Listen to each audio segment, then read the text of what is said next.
ದೊಡ್ಡಬಳ್ಳಾಪುರ ತಾಲೂಕಿನ ನಗರ ಭಾಗದ ಬಯಲು ಬಸವಣ್ಣ ದೇವಾಲಯದ ಬಳಿ ಶ್ರೀ ಪುಷ್ಪಾಂಡಜ ಗುರೂಜಿಯವರ ಶುಭ ಹಾರೈಕೆಯೊಂದಿಗೆ ಚಾಲನೆಗೊಂಡ ಪಾದಯಾತ್ರೆಯಲ್ಲಿ ಮಾತನಾಡಿದ ಅವರು, ಕಳೆದ 9 ವರ್ಷಗಳಿಂದ ಶ್ರೀ ಕ್ಷೇತ್ರ ಧರ್ಮಸ್ಥಳಕ್ಕೆ ಮಹಾಶಿವರಾತ್ರಿ ಅಂಗವಾಗಿ ನಡೆಯುವ ಪಾದಯಾತ್ರೆಯಲ್ಲಿ ಪಾಲ್ಗೊಳ್ಳುತ್ತಿರುವುದು ಸಂತಸ ತಂದಿದೆ.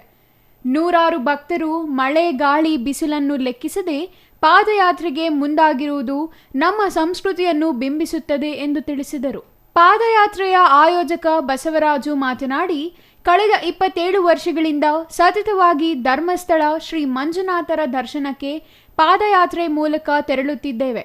ಹಗಲು ರಾತ್ರಿ ಎನ್ನದೆ ಭಕ್ತಾದಿಗಳು ನಮ್ಮೊಂದಿಗೆ ಕೈಜೋಡಿಸಿ ಸತತವಾಗಿ ನಡೆದು ದೇವರ ದರ್ಶನ ಪಡೆಯುತ್ತಿರುವುದು ಸಂತಸದ ಸಂಗತಿಯಾಗಿದೆ.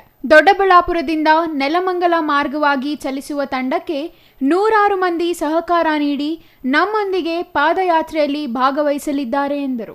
ನಮಃ. ನಾವು 50 ಜನ ಪಾದಯಾತ್ರೆ ಮಾಡ್ತಾ ಇದ್ದೀವಿ ಧರ್ಮಸ್ಥಳಕ್ಕೆ.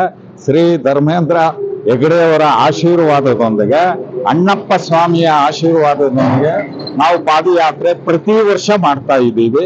ಗುರುಗಳಾದಂಥ ಬಸವರಾಜು ಅವರ ಜೊತೆಯಲ್ಲಿ ನಾವು ಮಾಡ್ತಾ ಇದ್ದೀವಿ. ಬಸವರಾಜ ಸ್ವಾಮಿ ಅವ್ರದ್ದು 27ನೇ ವರ್ಷದ ಪಾದಯಾತ್ರೆ, ನಮ್ಮದು 9 ವರ್ಷದ ಪಾದಯಾತ್ರೆ ನಡೀತಾ ಇದೆ.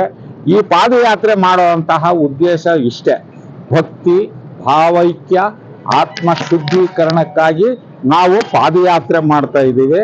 ಹಾಗೂ ಲೋಕ ಕಲ್ಯಾಣಕ್ಕಾಗಿ, ಮಳೆ ಬೆಳೆ, ಈ ಲೋಕಕ್ಕೆ ಶಾಂತಿ ನೆಮ್ಮದಿಗಾಗಿ ನಾವು ಪಾದಯಾತ್ರೆ ಮಾಡ್ತಾ ಇದ್ದೀವಿ.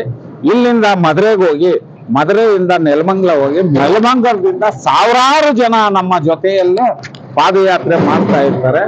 ವೈಭೋಗ, ಮಂಜಣ್ಣನ ವೈಭೋಗ ಇರುತ್ತೆ. ಜಾತ್ರೆಗೆ ಹೋಗ್ತಾ ಇದ್ದೀವಿ, ಶಿವರಾತ್ರಿ ಹಬ್ಬದ ಜಾತ್ರೆ. Mahesh, CTV news, Doddaballapura.